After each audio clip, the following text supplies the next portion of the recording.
Good evening. You're joining the State of Business with me, Nishani Figuera. Let's first take a look at tonight's main stories. 200 kilos of cocaine valued over 2 billion rupees detected inside a sugar container. And Finance Minister says rupee will stabilize with implementation of fiscal policies.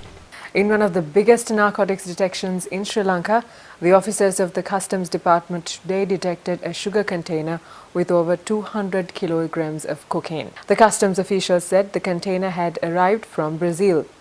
It was detected at the Orugatawata container yard. The authorities believe the value of cocaine stock was around 2 billion rupees. The stock will be handed over to the Police Narcotics Bureau for further investigations. Finance Minister Ravi Karunanayake says the government will initiate necessary controls to avoid road fines being abused by law enforcement authorities. He said special attention is being paid to introduce relevant technology to improve the systems. The minister also emphasized that the Sri Lankan rupee will become stable with the adoption of strong fiscal policies.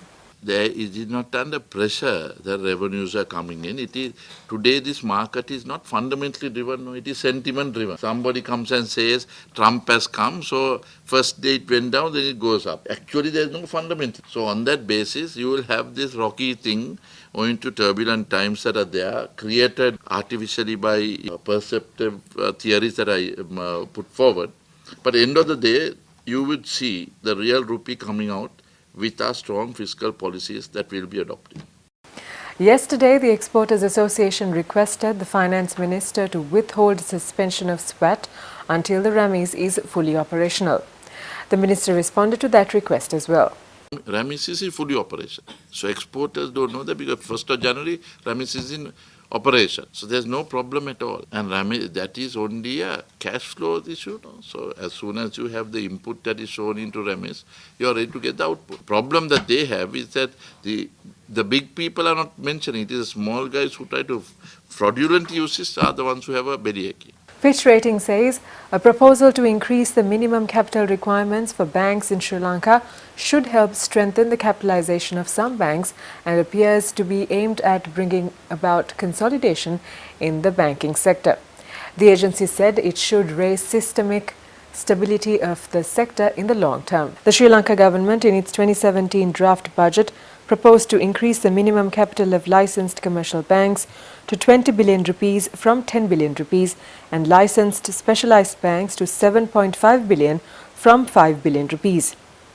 Banks were initially expected to adhere to the current low minimum capital requirement from 1st of January 2016. However, the Central Bank of Sri Lanka granted extensions to some banks to meet this requirement by 1st January 2018 with specified interim targets.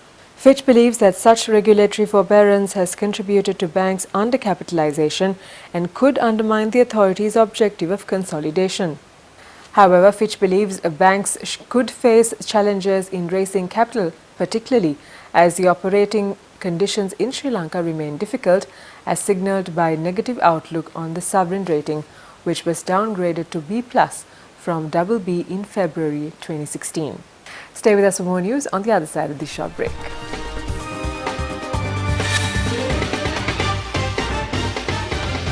Welcome back. You're watching the State of Business.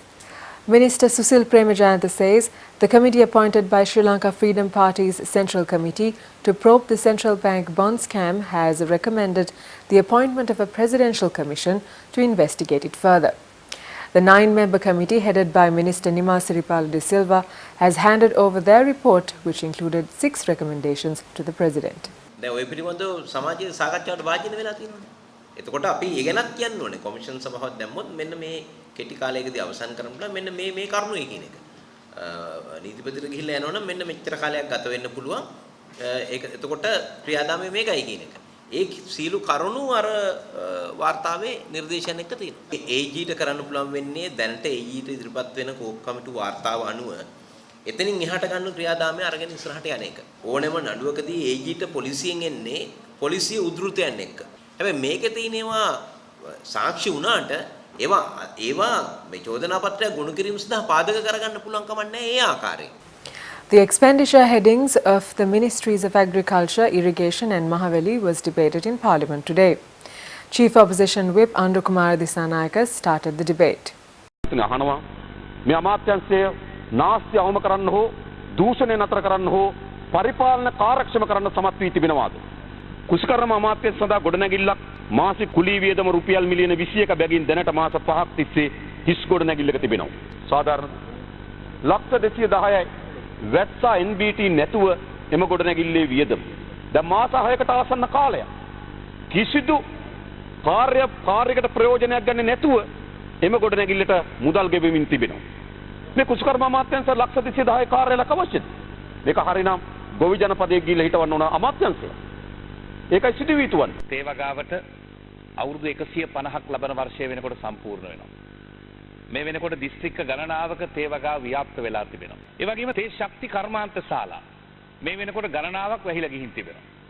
ඇත්ත වශයෙන්ම අපේ මා නියෝජනය කරන එල්පීටීය තේ කර්මාන්ත ශාලාවත් වැහිලා ගිහින් තිබෙනවා. තවත් ප්‍රදේශ ගණනාවක ඊයේ වැවිලි කර්මාන්ත ඇමතුමා පිළිතුරු දෙනකොටත් ඒ ගැන සඳහන් කරා.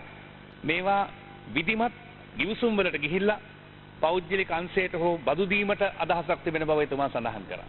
මම හිතනවා ඒක ඉතා හොඳ වෙයි කියලා. රජයට බරක් නොවි මේවයි පාලනය හරියට ගෙනහිල්ලා අවසානයේ කුඩා තේවත හිමියටත් රටේ තේ කර්මාන්තයටත් ප්‍රයෝජනවත් තැන් බවට ඒවා පත් කරන්න පුළුවන් වෙයි ඒ කටයුත්ත කරොත්.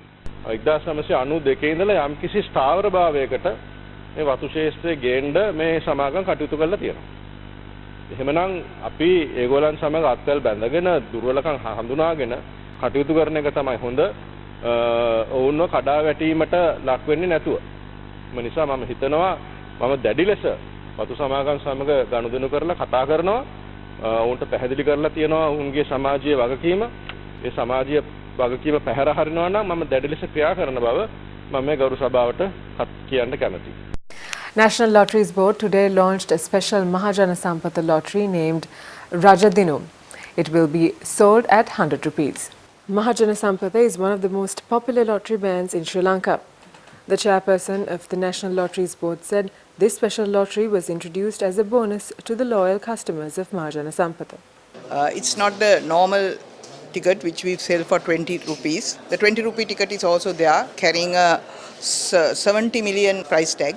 In addition to that, there are special prizes for the Christmas. This is a special draw that will be drawn on the 30th of December, and there are many prizes, very popular prizes like hybrid cars, high-ace vans, motorbikes, lady scooters, which is the biggest prize pool we have given so far. Stocks closed on a positive note today. Let's take a look at the details after this break.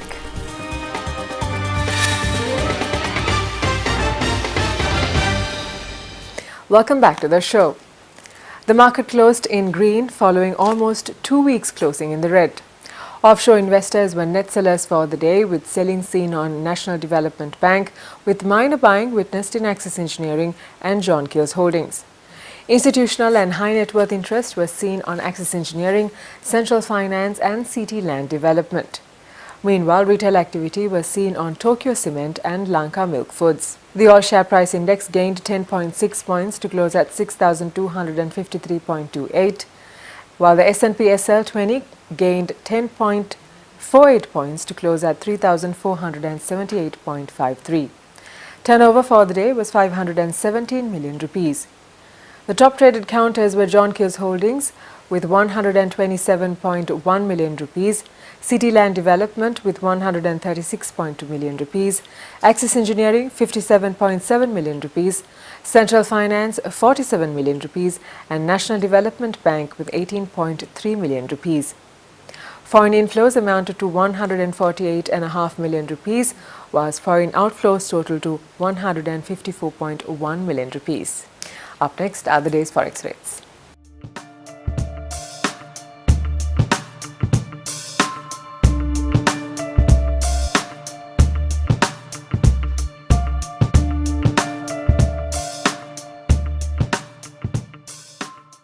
And with that, we wind up the show for tonight. We'll see you again tomorrow at the same time. Thank you for joining. Have a pleasant evening.